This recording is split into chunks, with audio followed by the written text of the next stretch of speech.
All right, let's go. Welcome, everybody, to the UNnormalized Podcast. This is Frankie A., your host, and I'm joined with my brother from another mother, Marlon, a.k.a. Verse. And I wouldn't be able to have my first podcast ever. This is going to be the first live sit-down guest that I have without having this gentleman on. We have been partners in crimes and creative collaboration forever. So how could I do this next venture in my creative process without not having him involved? So, ladies and gentlemen, welcome Marlon vs. Barrett. Hey, what's going on, people? So, what if you could tell these people who don't know us from a hole in the wall and don't know our relationship as probably non-conventional as it would be, probably people just by looking at the both of us wouldn't think that you and me are as kindred spirits as we are. As close as we are, yeah. Right, yeah, as close as we are, and on all levels, not just creative, just in life experiences and shit that we've been gone through. Everything. We basically grew up with each other. From the sandbox. Throwing sand in people's faces all on the way. Running around doing stuff. Very bad things that actually we could, with the beauty of a podcast, that we could talk about and not have to be censored about, but that, I'm sure so I can curse. You could fucking say whatever you want to fucking say. Fuck it, and that's all I needed, my nigga. But go ahead. So yeah, and you guys will, as my podcast develops, you'll see that Marlon will be a regular fixture here, and I'm be around a lot. If you don't care if you want me around or not, it is what it is. So. Well, Marlon's going to be a big part of talking about things like hip hop culture and music and entertainment and stuff like that. So I can't turn to anybody better than Marlon because he's a triple threat. He sings, he dances, he acts, he also produces. He's got his hands in pretty much anything that you could want to get your hands into creatively. Man, you're going to make me blush, and I'm too dark, so you can't see me blushing. So. Well, listen, I don't bullshit, and I call it like I see it. Marlon has been doing this for a very, very long time, not only for his own projects, but for up-and-coming artists as well. So, So we're going to have Marlon on as a regular fixture, and as segments kind of come up that have to deal with, the shape of entertainment, not just hip hop, but entertainment itself, and, other worldly things that, me and Marlon go through as brothers and collaborating with each other and supporting each other's projects. We'll have Marlon on as a regular fixture here at the UNnormalized Podcast. So appreciate that, respect that. You know how I would always do that for you. That's just how I roll. Why don't you tell these people who don't know us how this whole thing kind of started? How we met? Yeah. Yeah. I don't know, because you have your story and I have my story. So you give your story. All right, my story is and then I'll correct you. Now we're talking like this is my story. This is what I remember. So I'm not gonna say a story, so I'm making it up. It was Oliver Street School. And you smoke a lot of fucking weed, so let's make sure that this is like. Yes, I do. This is not. So that's quite all right. All right. So I remember Oliver Street School. Now we talking about grade school, and probably like maybe 6th or 5th grade. And what I remember is being in the lunchroom and going through lunch. And at that time, we weren't in the same class. I don't remember that, but no. Where we were in the line, and I don't know, it was something to the effect of, I don't know, I think I was not, I'm not going to say bullying because y'all not going to come at me. I didn't bully him, but I'm a real funny person, sarcastic, and I think I said something funny to the point of some, like, our whole relationship has always been on some, like, black, white, but we've been like this. Yeah. And the funny thing about our relationship and our friendship is that it started on me making a joke about some black white thing. And that's kind of, am I right or wrong? I think what if I could remember is like I was like, this is like crazy how like we're in our like 40s and we're talking about like lunchroom fucking grade school shit. But I believe it was like something to the extent that like I was standing in line and you came up behind me and you either said like move out of the way, white boy, or something like that. Yeah, that's what I'm saying. It was something to that effect. But I wasn't really being that. What I'm trying to say was I wasn't being a bully. I wasn't being racist. I'm just a funny guy. And you were there, and I was just like, I was trying to make my boys laugh, and I was like, move out the way, white boy. Let me get my lunch. Like, move. Like. And I think I turned around and was like, who the fuck are you talking to? Yeah, and that's what like kind of sparked it. I was like, wait, he got some spunk. Hold up. Like, okay. And from that point, I thought you didn't like me, and I didn't like you, but I don't know how. And see, maybe this is where you can come in because I remember that part, but I don't remember how we became cool after that. You get what I'm trying to say? I like, you know what? I don't remember that either. I do remember like us having that encounter in the lunchroom, but it felt like it was like almost from that point it was just automatic. Yeah, like, it was that's what I'm trying to say. It was something. It was just I said that, you came at me, and I was like, hold up. Okay, he just didn't take that regularly. He came at me a certain way. So from then on, it's like, I like you. I like your spunk. You know what I'm saying? So I think it was something to that effect, and we ended up just talking and becoming cool. Yeah, I think that's kind of how it all developed, and you know that's just a testament, I think, to our relationship is as brothers, is that it wasn't like forced. You know what I mean? It was just like all organically happened. Like it just naturally happened. And one point I'm gonna bring up is that, and ever since that, even though that's why I said earlier that it started on some, hey, white boy, get out my way. You know what I'm saying? Even though we both ain't look at nobody like that. You know what I'm saying? Like we're both, like I always said, like from grade school we were friends, and it was like colorblind. I tell other people to this day, and I told you that all the time. I was like, I'm colorblind. I don't see color, like at all.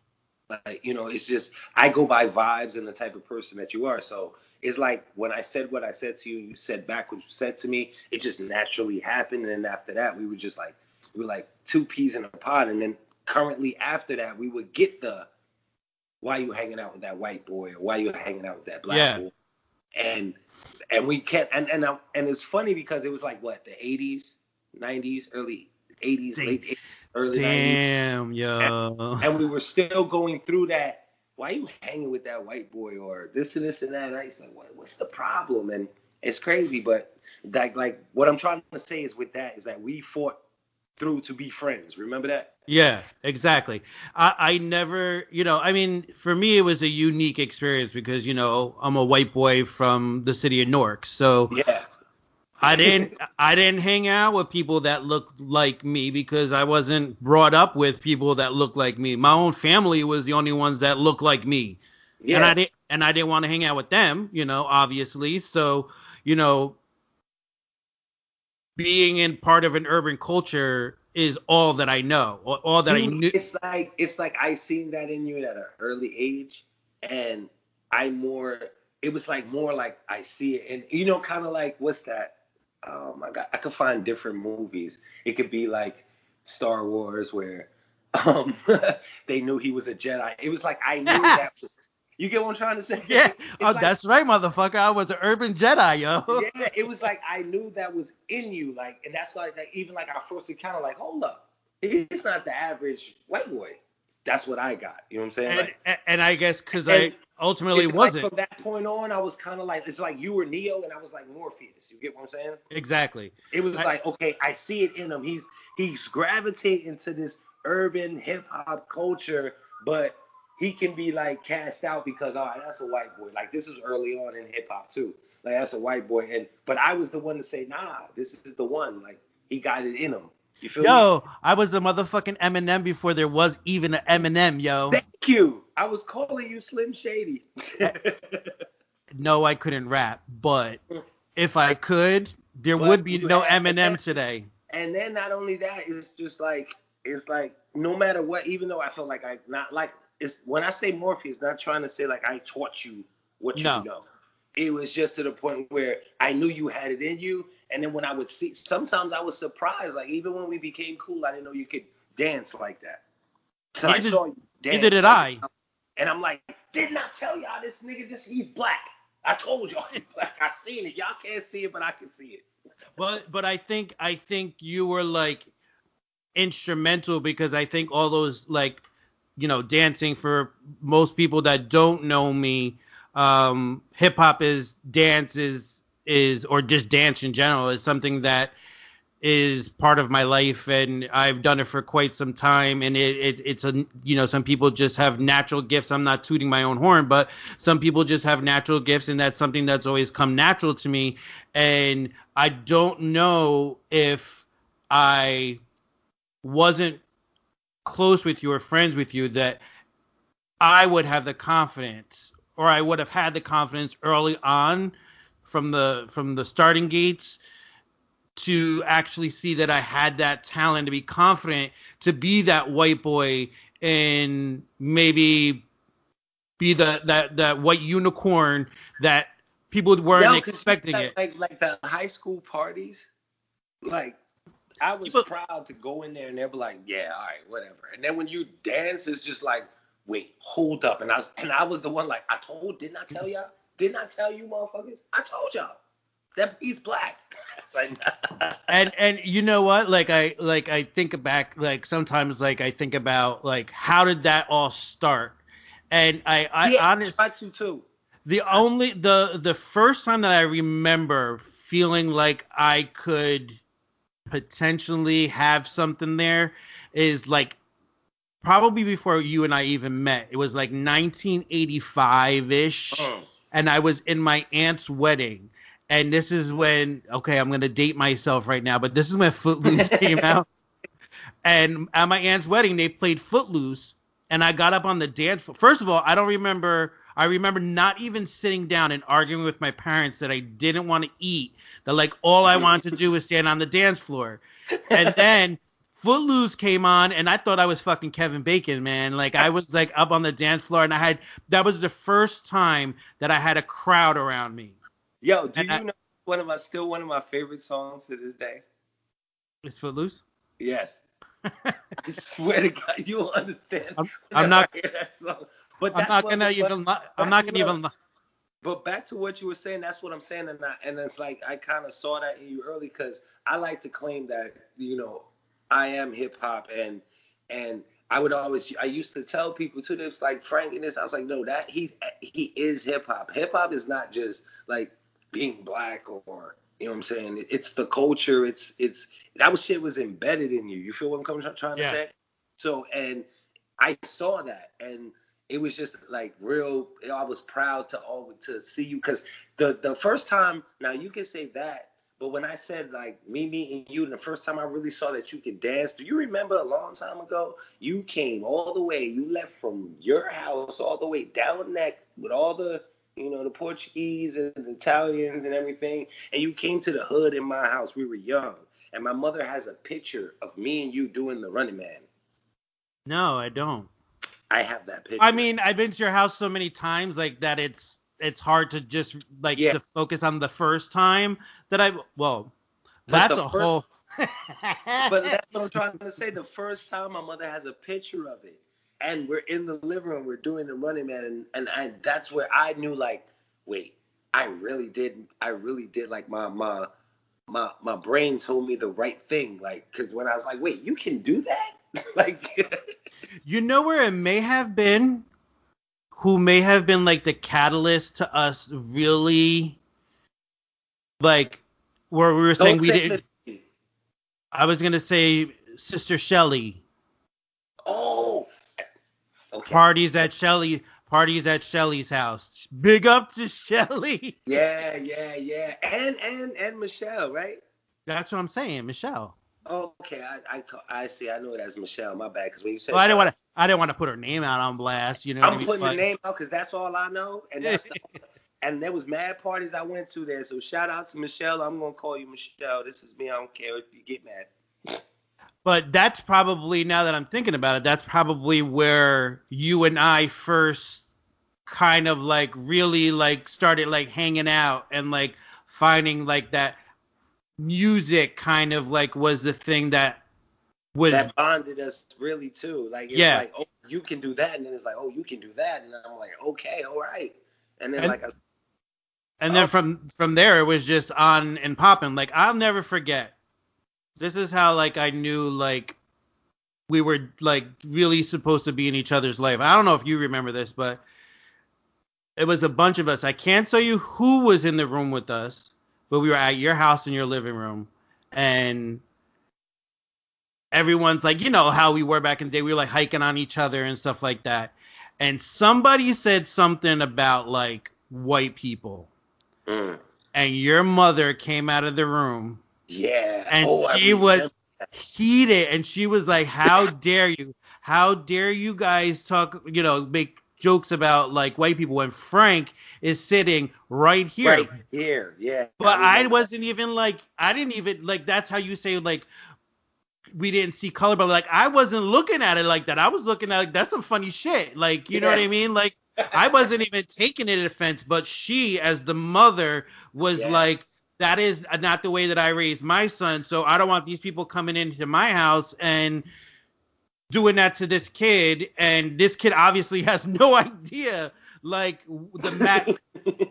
the magnitude and the power behind that, because we were kids. We didn't know shit like that. You know, we weren't looking at things like that, you know, like how at all. Like, and then like I was trying to say, like it got like Oliver wasn't like that, but when we got to like high school, then I really understood, because I mean we even had like we didn't have problems as friends, but the only close little problems I do remember, I don't know if you remember, is the time when I was in high school. I was hanging out a lot with my friends or the people where I was living around, and you know, and it got more worse. Do you agree, in high school? Yeah, I think it got worse for everybody else. I think because I think we were like a mirror to people's own bullshit. Like, and they couldn't accept that. Like, why is this white kid hanging around with it? And why to be honest, friendship's so good? Why? You know what I'm trying to say? It's like like I mean, and we grew up. We're talking about like, you know, like O.J. Simpson trial stuff, and we're talking about like Rodney King stuff. So like deeper shit than like what people probably not would. But it was like in the heat of, I'd say it would probably be the closest thing to like the 60s like riots and stuff like that. So like if there was ever a time for there to be a strain that was put on to test our relationship, it was those times, you know. And I think that we kind of like came through that. We actually, I think, became stronger through it, and that's what keeps us being brothers till this day, because not everybody, you know, has that. It's very rare that you have people that you grew up with from that early on, and you're still like, I mean, like, for people who don't know, Marlon was the best man at my wedding. Like, we've always been in each other's lives in like chapters of, you know, and the things that you want your brother there for, we've always been there for each other. And that's something that's kind of like, I think it really threw fucking people when you off. Look, hold up. I'm going to just throw that out there real quick, not to get into too many details. When you have, I mean, down the line, things happen and stuff. You get into certain situations and stuff like that. But when you have a friend that you get into something, whether right or wrong, and that person, you see that person there supporting you, sitting right next to you with their mother. I mean, that, like I always told you, I know if I never told you before, that like meant this. I was like, whoa, who does that? You feel where I'm coming from? You understand where I'm coming from? I do that, motherfucker. That's how I roll. I do that because you have done that for me. You have been there through, like, you know, some dark shit with me, and where other people that I was close with at those times going through that shit. And, you know, I talked about it. I did like before I'm gonna start running these shows, I did like just a show just with myself, just to kind of give some background. So I didn't have to kind of like keep bringing shit up, because this is not, this thing started out through like mental health and all that kind of stuff, but that's just one side of me. So that's not like the picture that I wanted people to paint about me. But it is part of my story. So I do talk about a little bit about it. But there were people during my time where it wasn't the brightest and the darkest that I thought I was really close with, that couldn't handle it and didn't want to be part of it. And I know now, because sometimes, again, it goes back to your mirror to people, and sometimes you going through things or having challenges brings up shit in people that they're not ready to address in themselves. So they're just ready to like, I need to cut that out, because if I entertain that with him, then I need to take a look at myself and address some shit that's going on with me that maybe I'm not ready to address right now. So, because like crazy thing too was like, it's like when I felt like at the time when I went through like the worst thing I ever went through in my life, I remember you at the same time was going through that. You know what I'm saying? It's like we both were going through some traumatizing shit at the time, if you do remember. No, yeah, I do remember. And like, again, that's just the way that it shows that we're like interconnected. Like, we're like, really, like, if you think about it, we're like the spectrum. Like, yeah. you have black and white, and then everything is connected in between the two. You can't have light without darkness. You can't have darkness without light. You can't, like, it's all in conjunction. And not to say that, so nobody comes at me now. I'm not trying to say that black people are dark. I'm just saying.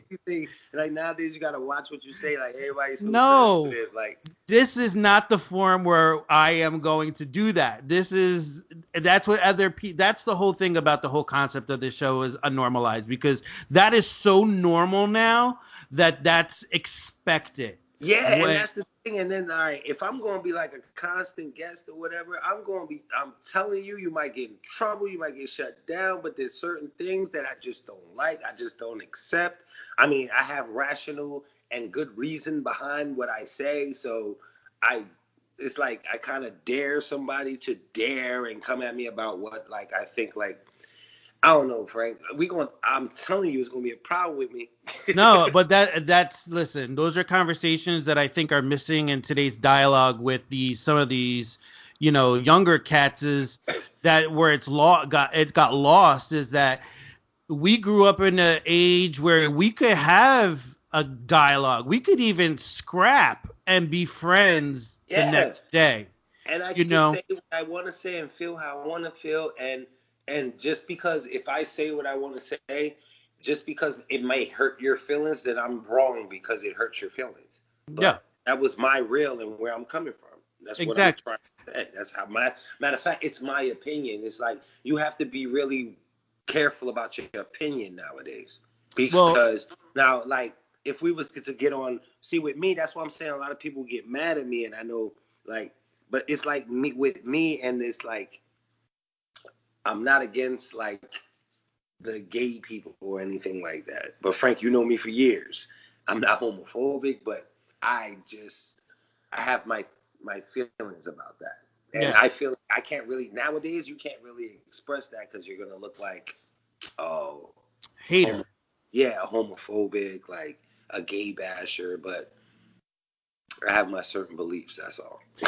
and listen, and I think that's the problem, is that we get so caught up in like what we believe, right? And we try to make that other people's like normal. Like, okay, I respect that. Do I agree about that with the whole gay thing? No, I don't, because I don't want them to fucking know what you do in your bedroom and who, like, I don't want you judging me.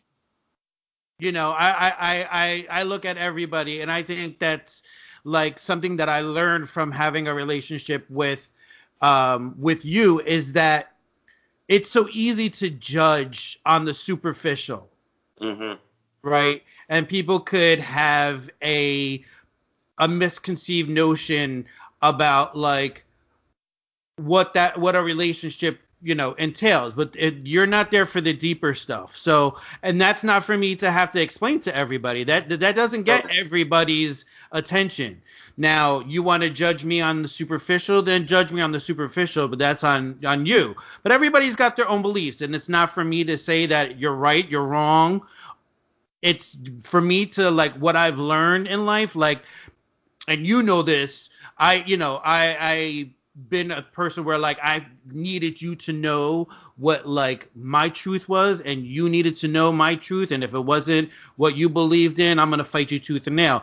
I still have that part of me, but I think because of what I do for a living, like a big like 90% of my job is listening to people. Like really having people to know that somebody is listening. So in that process, I learned how to be a good listener. Like I never was always a good listener. I think I faked it a lot of the times. People thought I was a good listener, but I wasn't listening to you. Halfway through your conversation, I was already thinking about what I was going to say. And I ain't going to front see what you just said. And that's something I got to work on because I'm like that right now. It's like if I get into something with somebody, it's more like I'm listening to what you're saying, and I'm thinking of my what I'm gonna say back to you.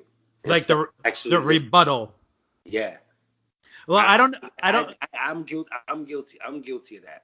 Well, I don't know if you remember. We were talking about this, me and Marianne, the other day. For those of you who don't know, I'm gonna probably bring her on a lot and talk about her a lot. But Mama Mare is my wife of. Mare. We'll be celebrating 20 years in Jamaica in a week and a half.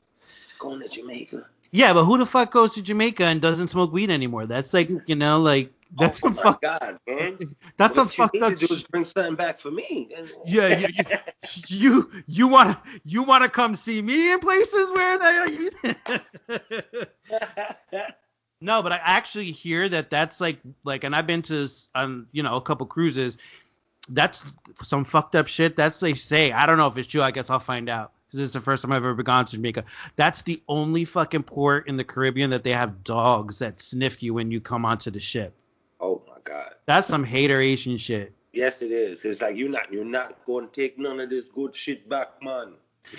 And what's even more fucked up is like because I'm always looking and researching about like medical marijuana and shit like that, but on the cruise ships, even if you have your medical marijuana card, you're still not allowed to fucking smoke. You can still be court-martialed and locked up. That's some fucked up shit. And it says if you require medical marijuana, please speak to your physician about giving you an alternate method of medication for your time on the cruise. Blasphemy. So even if I had my card and wanted to smoke, I couldn't because I would get fucking like, you could there's like jail on cruise ships. No, for real? No, wait. No, I am not shitting you. Wait, they got cells? They have like a couple of like little cells that they have on the cruise ships that are like underneath the ship, and yeah, you can get locked up. Like if you do like, let's say like you do some fucked up shit and you get into a fight or like, cause think about it. You are in a ship in the middle of like international water. So if you fucking kill somebody, like, like there's no popo that's going to roll up and be like, all right, you're doing time in the Green Monster and then we're shipping you down to like whatever. No, you have to stay on the ship until you reach your next port.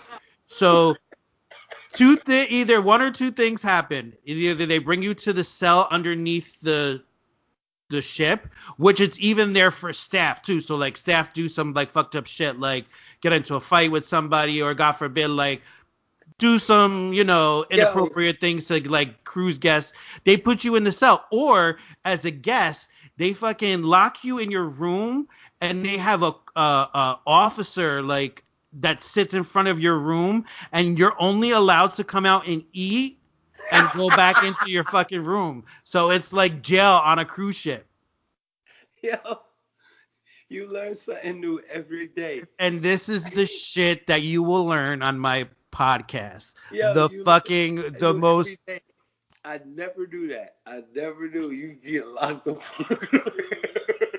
If you get locked up, make sure you get locked up. Well, I don't even know if getting locked up on the island would even be that much better, because you ever see like those like locked up abroad and shit, and then these people fucking like stealing their eraser out of the gift shop, and then they're like in some like Chinese cell for like 35 years of their life for stealing an eraser because they're an American, and they fucking go steal some shit or like fart the wrong way, and then they want to lock them up for like 80 years. I never knew that. So what they had actual cells? I have never been privy to see one personally, but that's what I have been told, that there are cells, because me and Marianne, I think it was not this last cruise, the first cruise we were on, some dude, we're sitting in the pool, and this is when I was drinking at the time. So like we're sitting at the pool and we're drinking or whatever. No, maybe I wasn't drinking. I don't know if I was drinking. Anyway, I know Mary was drinking, but Mary was drinking. We're sitting next to this Yahoo cowboy, and he's sitting like in the pool where he's talking to us. He's like, I brought in like a big machete knife with me on my cruise ship, and nobody stopped me, and I got the knife, because you never know with these Yahoos around here. Like he was like serious, and then he was like saying how like he goes on cruises a lot, and that he was the one that told us there's jail on the cruise ships. Like, you really have to watch what you do. That's why you don't see like a lot of fighting and shit like that on cruise ships, because if it goes down, you both can get fucking locked up, and you spend all that money, you won't see the light of day on that cruise until you dock at port, and they can take your ass off by whatever. Either it's either an international island and they ship your ass back to the U.S., or a lot of these islands, they're U.S. owned islands, so they can have somebody waiting for you at the port, and click, you're getting locked up, and you're getting no refund on your cruise, no fucking tan. You learn something new every day. I did.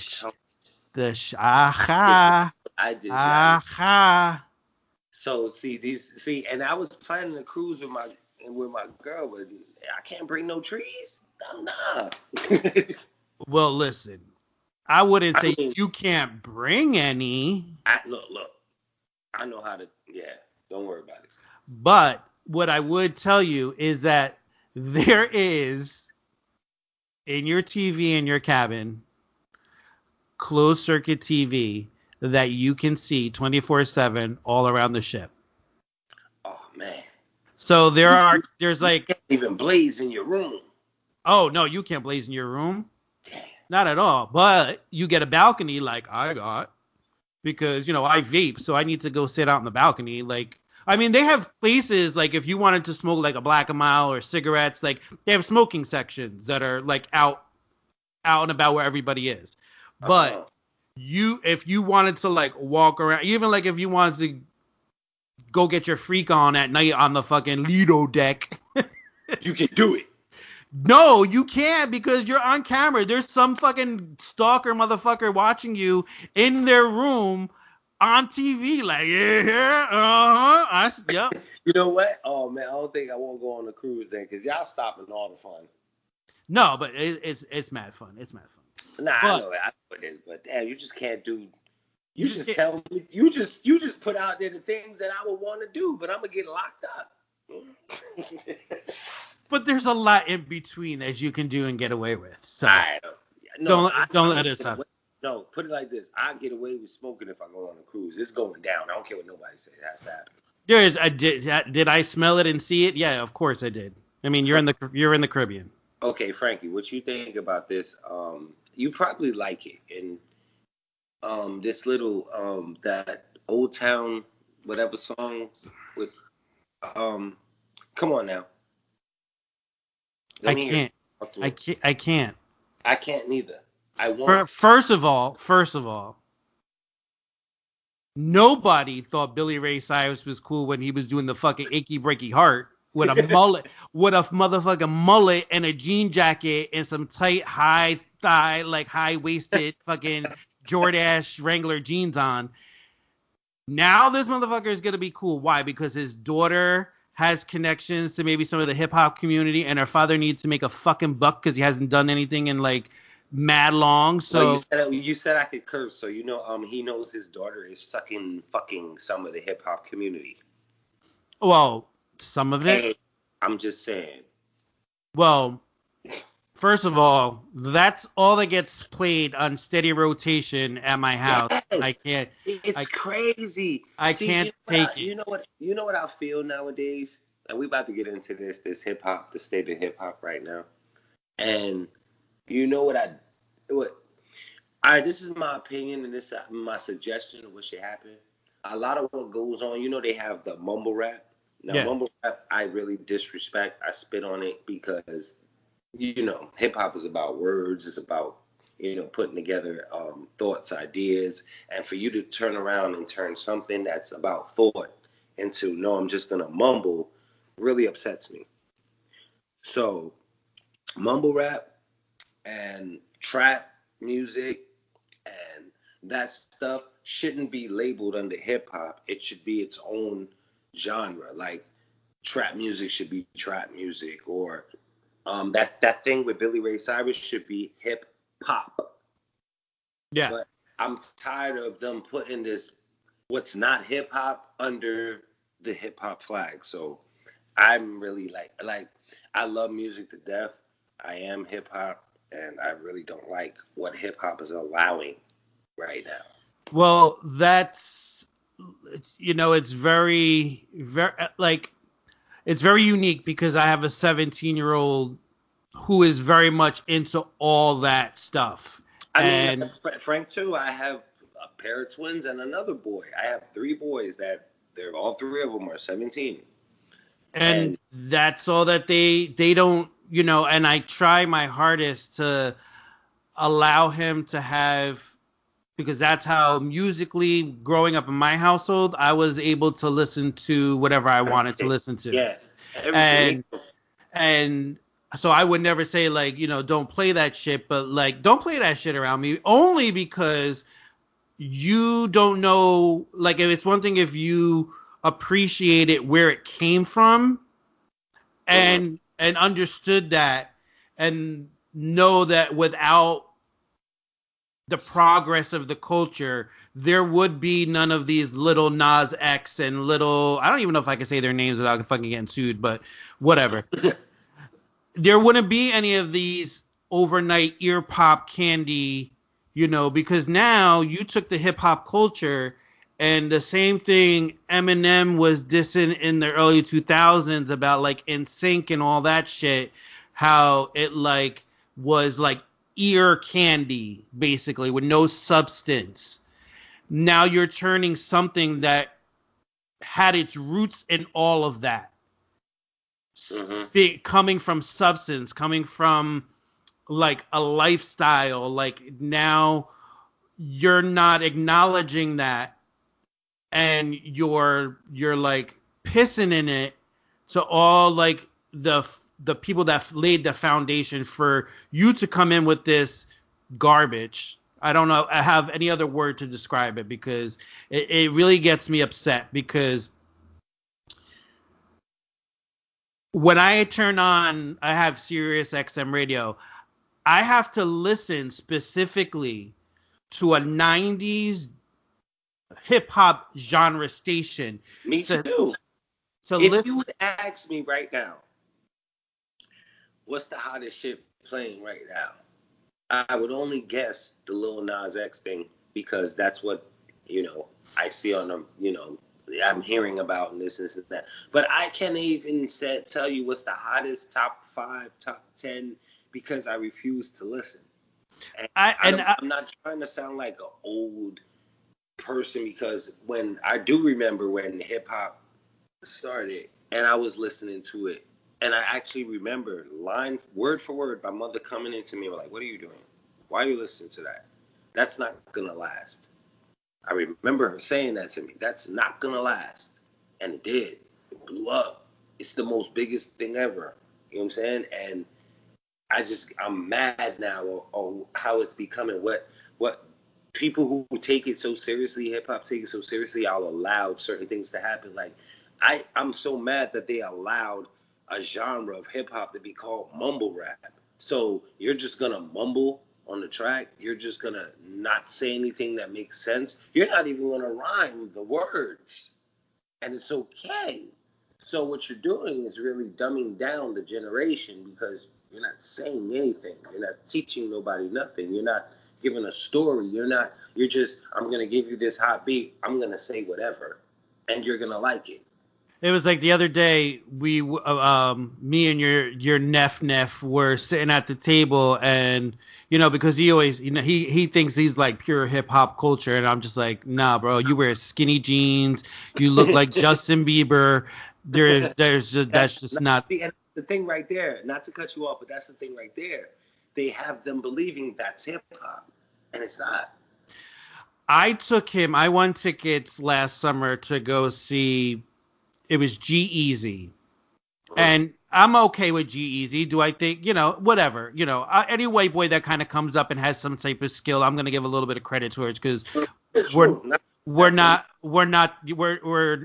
maybe now we're a dime a dozen, but if he's got at least some skills. I don't think that he should be going after the white the white godfather of rap. Word. But he was decent. But I couldn't even tell you who the fuck I saw. And there was like 5 different people that Ty Dolla $igns. Wow. Whatever. First of all, yeah, whatever. Whatever. And not to say that music shouldn't get commercialized, because that's how people make money. I get it. I mean, that's what it is now. Hip hop has got commercialized, but I'm just saying. And when that comes with everything, like once things get commercialized, they get diluted a little bit. And it is, in a way, it's a good thing for me, that I see that in hip hop deserves that, because it means that it's being recognized outside of the urban section. Yeah, which. Yeah. That's what you want. You want that to be, which, and I get it. But excuse me. I get it to, like I said, I get it to a certain extent. But when you've seen it, I'm an advocate of hip hop. Like, I've watched it. Like, you know what I'm saying? Like it grabbed me and did something to me when I saw Hak Ali. Shout out to Hak Ali. 3 Deep 1,000 Strong. Like. It was like, I don't know if you saw, what was the movie? What's that called again? The Get Down? Yo, yeah, that was my shit, and I'm so mad that Netflix fucking canceled it. Yeah, I love the Get Down, my dude, and the Get Down, really, I like the Get Down because the Get Down, I'm not going to front, the Get Down was like me and my friends when we were younger. You know what I'm saying? Like, we were just chilling, and Hawk back in the day, and Essex Foster would take out his speakers, and he put out 2 turntables and he DJ. And I didn't know what hip hop was. All I knew was growing up listening to the old school music. My mother was playing like Marvin Gaye and Michael Jackson, Jackson 5, and Aretha Franklin, and stuff like that. But when I would go outside in the backyard, I would hear boom, bap, boom, bap. What is that? Like, it said, come here. It said, come here, Lou, come here. And I'm watching this dude, and it was kind of like back in the Get Down, how these dudes watched Grandmaster Flash and, Kool Herc, and that shit just drew to me. So I came from the essence, the beginning, and watched it. So when these dudes now, I'm like, how y'all allowing this to happen? How y'all allowing them to wear tight stuff? And how y'all allowing them to just when Future put that song on Percocet, Molly Percocet, I'm like, you see, this is all it's about now. It's about just telling the generation to do some negative shit. Like, yeah, y'all allowing this though. You feel me? And when you think about it, it's doing them even a bigger disservice than that, because they're hearing, especially in this news cycle, and me, politics is my thing, and it's not something I'm going to shy away from talking when I have my shows. But they're now exposed to so much more negative shit that we need to start pumping this generation who is ultimately, like I said it in my intro podcast that I'm going to release in August, that we sleep on this generation. We wouldn't be sitting here right now having this conversation if it wasn't for my 17-year-old son saying, "Hey, I know you want to get your voice and your thoughts and your opinions heard out there, but the way you're doing it is not in a format that the people that you want to hear or you want your voice to be heard, they're not going to that outlet. The way that you do it is this, podcasting and using technology and all that kind of stuff." So we sleep on them. These kids think a mile a minute. They think 10 steps ahead. Sometimes their thought process is a little out of fucking whack. But now... Nah, but you're right. You're now right. you have... When it comes to that, you're right. You have a whole... Hip-hop hooked us in, our generation in, right? To think a little deeper, to take issues and take messaging and bring it to a whole nother creative platform and outlet. Thank you for bringing. I'm sorry, Frank. Thank you for bringing that. But I need a drink. I need a drink, babe. Hey. That's how it's a family affair. Of course. I'm just making a movie. Yo, but you are. Hey, babe. One more thing. I'm sorry. That's right. My charger, my phone. I don't want it to die. Anyway.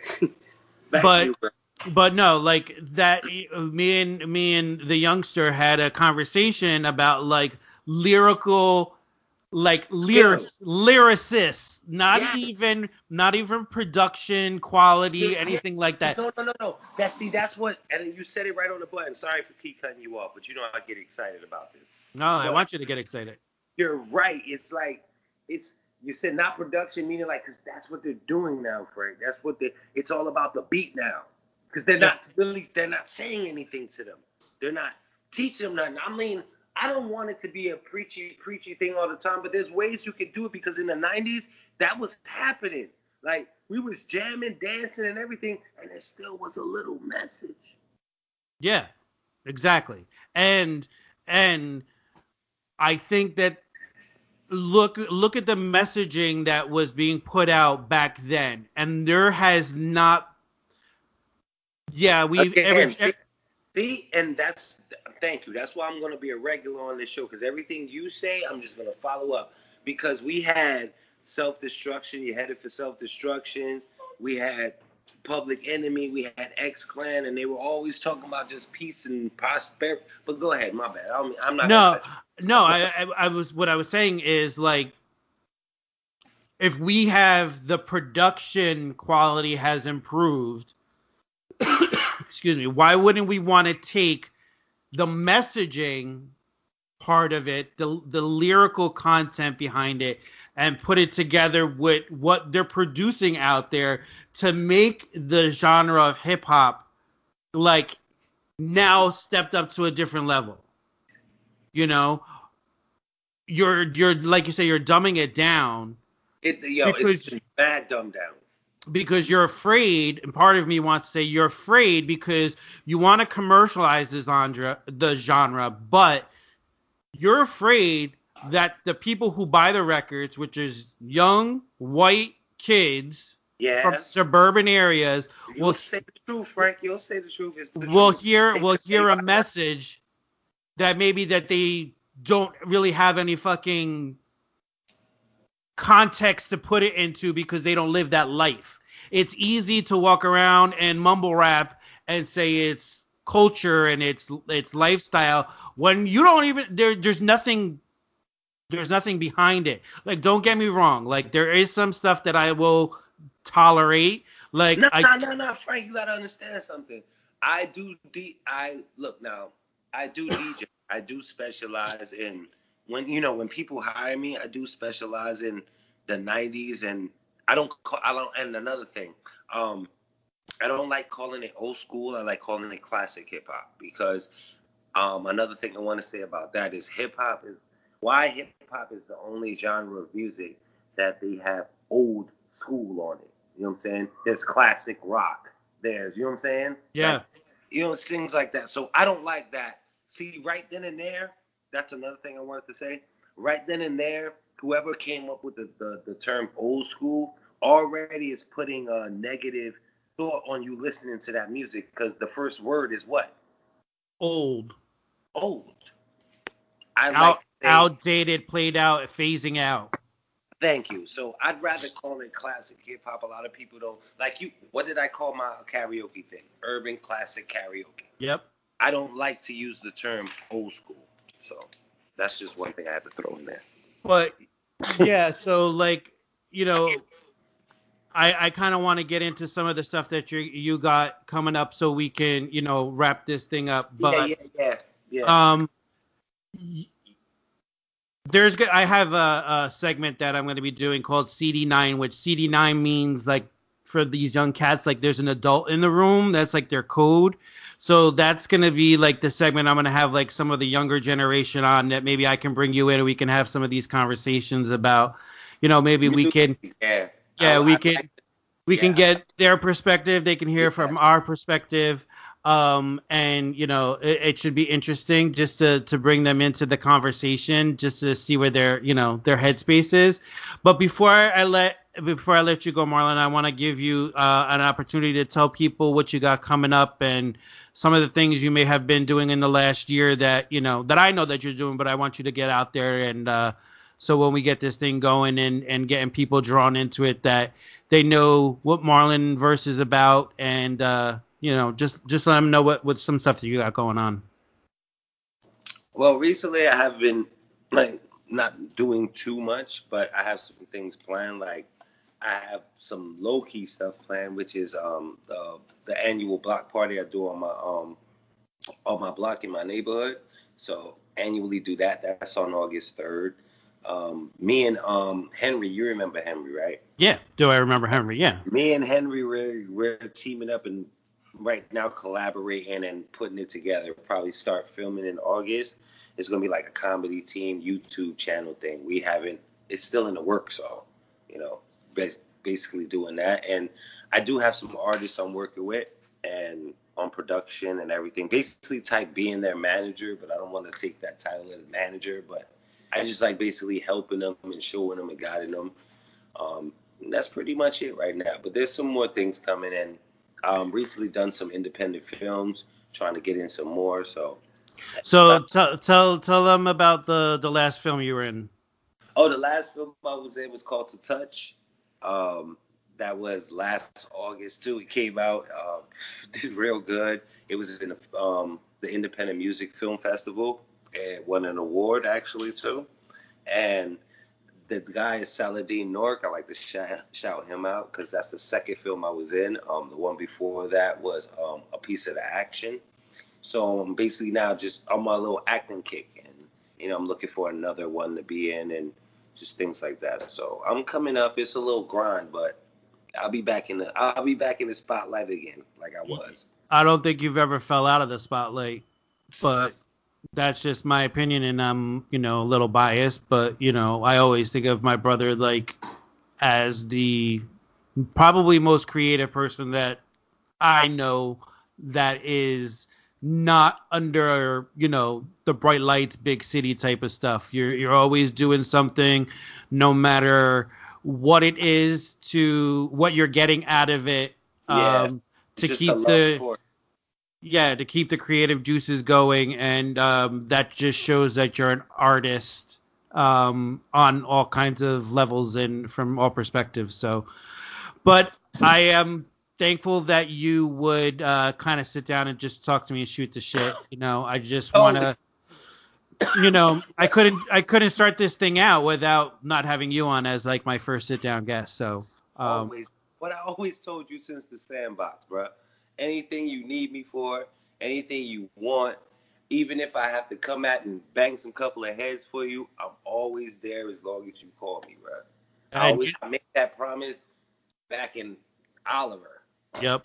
And I've always kept it. So. And that's mutual. So you know, I like life has brought us this many gifts so far, and you know, we're only in our 40s, so let's see, what this thing fucking takes us for the rest of it. It's not over, baby. This right No. here, what you started is some good stuff. Oh, I forgot also too. I'm also like working on a podcast. All right, so then this way, what we can do is we can start, when you get this thing up and running, let's get you on back and we can talk to you about some of the podcast stuff. But I'll have you back on, fairly quickly, and we can kind of shoot the shit about some other stuff that's going on. So, all right, brother. Well, thanks for tuning in, and I will hit you up later on, and we can continue this conversation. And thanks to everybody out there for joining in and listening to me and my brother Marlon Verse kind of just take it back and talk about past, present, and future. And look forward to talking to you guys on the next podcast. Coming up next week, we'll probably have one of my mystic soul sisters, Dana Rizzi, who is a actual practicing Wicca witch, and she's going to be doing some tarot card readings and stuff like that. So, that's the eclectic stuff that we're going to be having here on the UNnormalized podcast. Just when you think I got it normalized, I'm going to kick it up and switch it up, and I'm going to have people like Marlon who kind of do their thing in their wheelhouse and stand by it and are not afraid to do the unnormalized things to kind of keep their perspective and what they do going. So that's right. I have nothing but love for you, brother, and I will reach out to you shortly in the next coming weeks to, hook up so we can kind of sit down with these young cats and maybe get a conversation going around some hip hop. Do that. I'll definitely love to do that. Also, too, I'm just going off the track real quick. I still gotta come out to your spot, bro. Beach life is good, brother. Beach life is good. You may come out here and may not want to ever go back up that parkway. How I knew you was gonna say that. No doubt, but we'll hook up when I get back from the cruise, and we'll get you guys to come down there for a weekend so you can chill out and relax. No doubt, bro. In the sunny PPB. That's what you call it. Point Pleasant Beach. All right, brother. Have a good one, and thanks for everybody for tuning in, and I'll check you guys out later. Love you, bro.